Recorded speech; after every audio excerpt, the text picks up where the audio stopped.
Assalamualaikum warahmatullahi wabarakatuh. Halo teman-teman semua, kembali lagi dengan saya. Di sini akan membahas mengenai anatomi fisiologi sistem respirasi. Baik, sebelum itu perkenalkan saya Putri Nurwahyuni dengan NIM 132111133169 dari Fakultas Keperawatan kelas A3 angkatan 2021 Universitas Airlangga. Nah, sekarang kita memasuki apa sih sistem respirasi ini? Sistem respirasi atau yang sering kita kenal dengan sistem pernafasan merupakan sistem organ yang digunakan untuk proses pertukaran gas, di mana sistem pernafasan ini berperan penting dalam tubuh untuk menunjang kelangsungan hidup manusia. Nah, struktur utama dalam sistem pernafasan yakni saluran udara pernafasan. Saluran ini terdiri dari jalan nafas, saluran nafas, serta paru-paru. Untuk struktur saluran nafas dibagi menjadi beberapa bagian, yakni sistem pernafasan atas dan sistem pernafasan bawah. Normalnya manusia butuh kurang lebih 300 liter oksigen per hari. Dalam keadaan tubuh bekerja berat, maka oksigen yang diperlukan juga menjadi berlipat ganda. Bisa mencapai 10 hingga 15 kali lipat dari biasanya. Nah, apa sih fungsinya sistem respirasi ini? Yang pertama ada mengambil oksigen yang kemudian dibawa oleh darah ke seluruh tubuh sel-selnya untuk mengadakan pembakaran. Yang kedua yakni mengeluarkan karbon dioksida yang terjadi sebagai sisa dari pembakaran, kemudian dibawa oleh darah ke paru-paru untuk dibuang. Dan yang ketiga yakni menghangatkan serta melembabkan darah.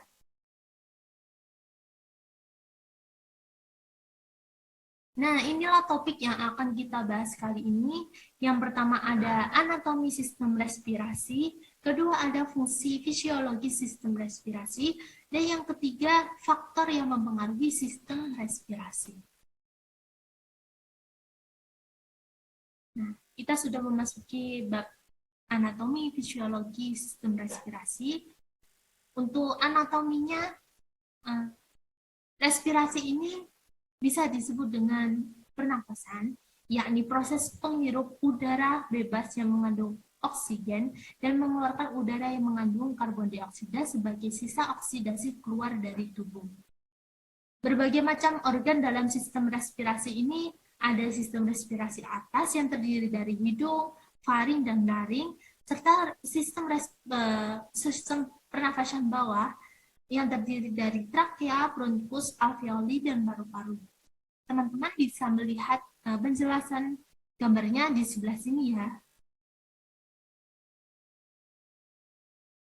Untuk sistem pernafasan atas, ada hidung. Mekanismenya yaitu udara masuk ke hidung melewati lubang hidung yang terdiri dari rongga hidung, dibagi oleh septum nasi atau sekat hidung. Kemudian rongga hidung ini terbagi menjadi dua bagian, yakni ada vestibulum dan bagian respirasi. Untuk pada dinding lateral hidung menonjol 3 lengkungan tulang yang dilapisi oleh mukosa, yakni pertama ada concha nasalis superior, kemudian medius, dan inferior. Di antara ketiga concha ini terdapat 3 buah lekukan meatus, yakni meatus superior, medialis, serta inferior. Sesuai dengan nama konkanya ya teman-teman. Kemudian rongga hidung juga berhubungan dengan beberapa rongga yang berada di sekitar hidung seperti sinus paranasalis, maxillaris, frontalis, sphenoidalis, serta ethmodialis. Untuk anatomi hidung bisa teman-teman simak di bagian ini. Nah, faring atau disebut tenggorokan. Faring ini adalah sebuah tabung berbentuk corong dengan panjang sekitar 13 cm, terletak tepat di posterior hidung dan rongga mulut di atas laring. dan tepat di anterior cervix tulang belakang. Sebelah sini ya teman-teman. Dindingnya terdiri dari otot rangka dan dilapisi selaput lendir. Untuk faring ini dibagi menjadi 3 bagian, yakni yang pertama ada wilayah nasofaring, kedua ada orofaring, dan yang ketiga ada laryngofaring. Untuk nasofaring berfungsi untuk sebagai jalannya udara yang terletak di bawah dasar tengkorak, belakang, dan atas palatum mole. Dan untuk bagian orofaring terletak di bagian belakang rongga mulut dan melintang dari palatum mole hingga setinggi tulang hiroid. Fungsinya sendiri yakni untuk saluran udara dan makanan. Sedangkan yang laryngofaring membentang dari tulang hyoid hingga laring ini mempunyai tugas sebagai jalannya untuk makanan serta udara. Sama seperti orofaring.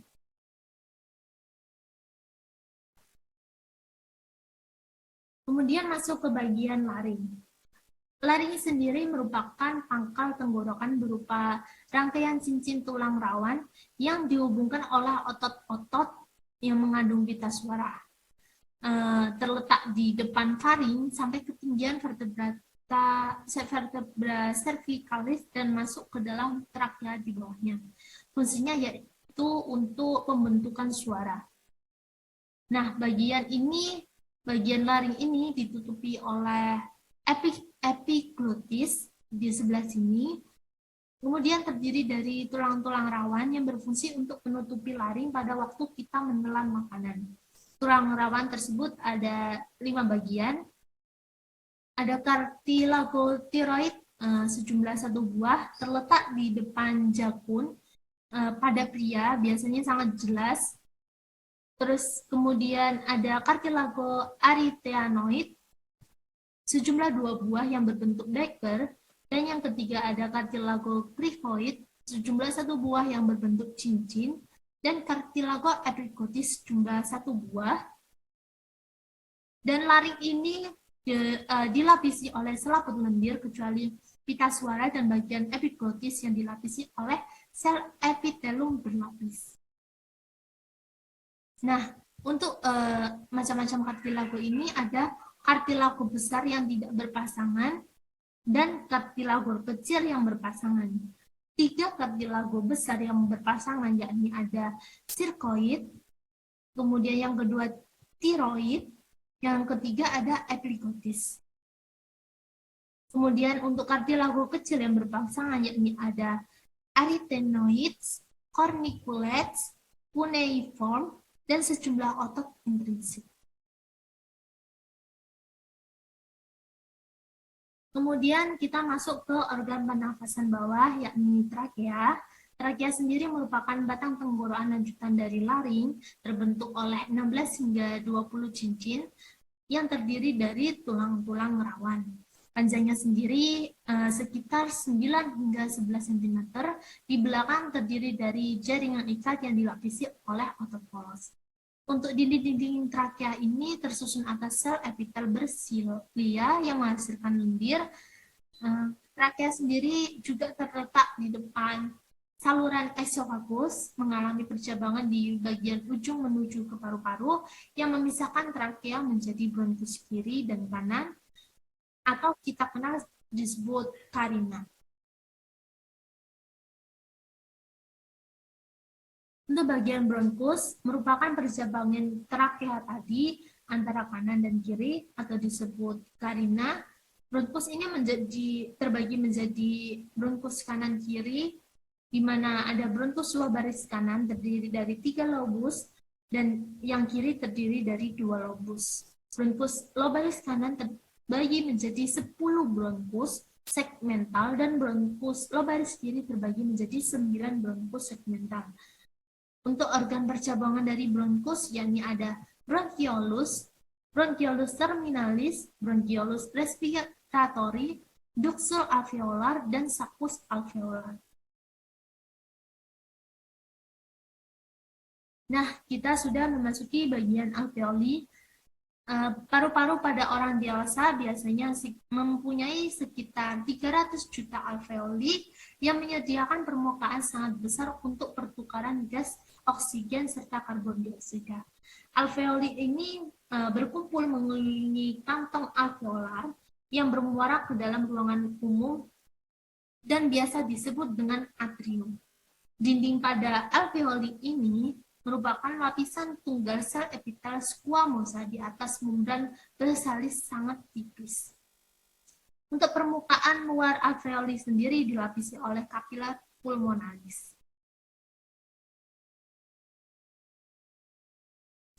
Nah, kita masuk ke bagian paru-paru. Paru-paru sendiri merupakan organ berpasangan berbentuk kerucut di dalam rongga udara, dipisahkan satu sama lain oleh jantung dan mediastinum. Untuk paru-paru kiri memiliki 2 lobus, sedangkan untuk paru-paru kanan memiliki 3 lobus. Setiap paru-paru ini tertutup dan dilindungi oleh membran pleura. Untuk sistem vaskular paru-paru terdiri dari 2 sistem, yakni arteri pulmonalis yang mengirim darah ke paru-paru untuk oksigenasi, kemudian ada vena pulmonalis yang mengirim darah kaya oksigen ke jantung.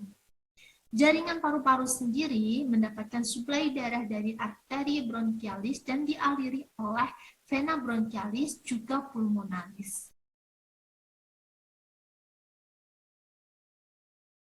Nah, kita memasuki bagian fisiologi. Fisiologi sistem respirasi yakni ilmu yang mempelajari berlangsungnya sistem respirasi mulai dari mekanisme yang berupa pergerakan oksigen dari udara luar ke dalam sel jaringan dan transport karbon dioksida dalam arah yang berlawanan. Fungsi respirasi sendiri yakni untuk memasok tubuh dengan oksigen dan membuang karbon dioksida. Sistem fisiologi respirasi ini ada respirasi eksternal, yakni pertukaran gas yang terjadi dalam paru-paru atau sering kita sebut sebagai pernafasan. Jadi kesimpulannya respirasi eksternal ini yakni proses menghirup udara dari lingkungan dan menukar oksigen yang dihirup dengan karbon dioksida di dalam paru-paru dan hanya terjadi di luar bronkiolus pernapasan. Pada respirasi eksternal ini terjadi proses pernapasan pulmoner paru yang terdapat 4 proses, yakni ventilasi pulmoner, yaitu gerakan pernapasan yang menukar udara dalam alveoli dengan udara luar. Kemudian yang kedua ada arus darah melalui paru-paru, di mana darah mengandung oksigen masuk ke seluruh tubuh dan karbon dioksida dari seluruh tubuh masuk ke paru. Jadi berlawanan. Untuk yang ketiga ada distribusi arus udara dan arus darah sedemikian rupa dengan jumlah yang tepat.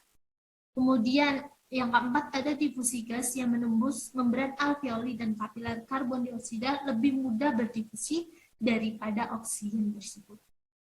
Berikut penjelasan gambar mengenai respirasi eksternal.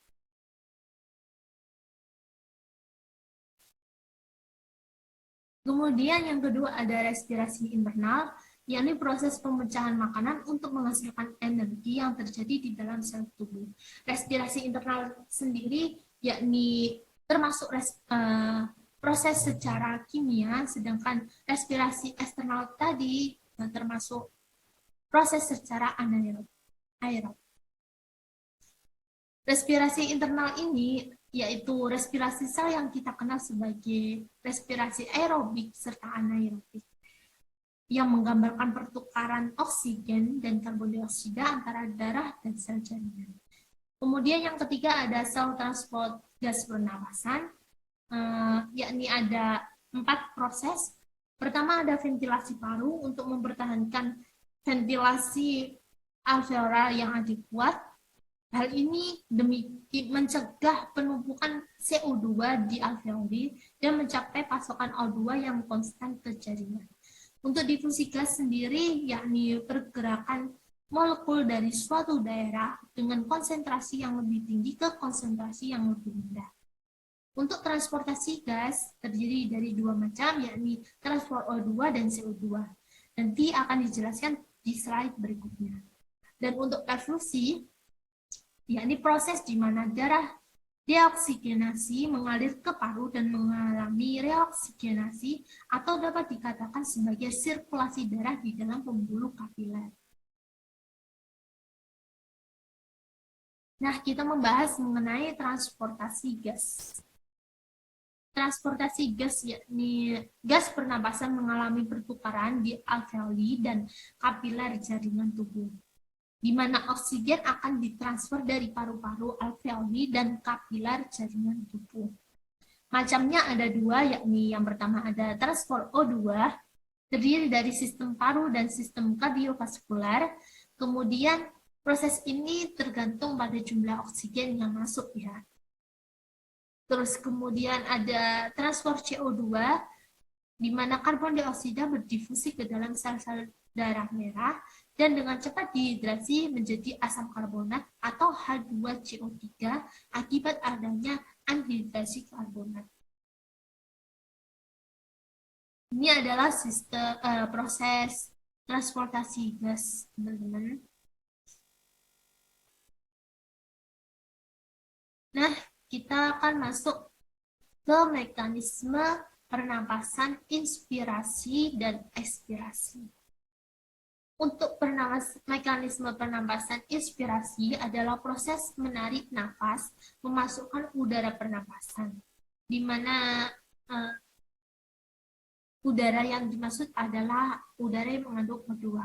Sedangkan ekspirasi adalah proses menghembuskan nafas atau mengeluarkan udara pernapasan yang dikeluarkan yakni mengandung CO2 atau karbon dioksida. Pernafasan atau respirasi sendiri adalah peristiwa menghirup udara dari luar yang mengandung oksigen serta menghembuskan udara yang banyak mengandung CO2 sebagai sisa dari oksidasi keluar dari tubuh. Untuk bernapasan terdiri dari dua mekanisme, yaitu inspirasi dan ekspirasi yang sudah dijelaskan di awal tadi. Bernapas itu berarti melakukan inspirasi dan ekspirasi secara bergantian, teratur, berirama, dan terus-menerus.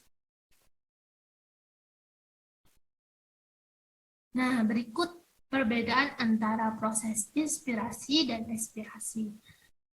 Untuk proses inspirasi terjadi ketika otot antar tulang rusuk luar berkontraksi, sedangkan tulang rusuk terangkat. Kemudian volume rongga dada membesar, paru-paru mengembang, yang kemudian tekanan udara menjadi lebih kecil dari udara luar sehingga udara masuk. Dan untuk proses mekanisme ekspirasi atau udara keluar terjadi ketika otot antara tulang rusuk luar berelaksasi, tulang rusuk akan tertarik ke posisi semula, volume rongga dada mengecil, kemudian tekanan udara dalam rongga dada meningkat, serta tekanan udara dalam paru-paru lebih tinggi dari udara luar.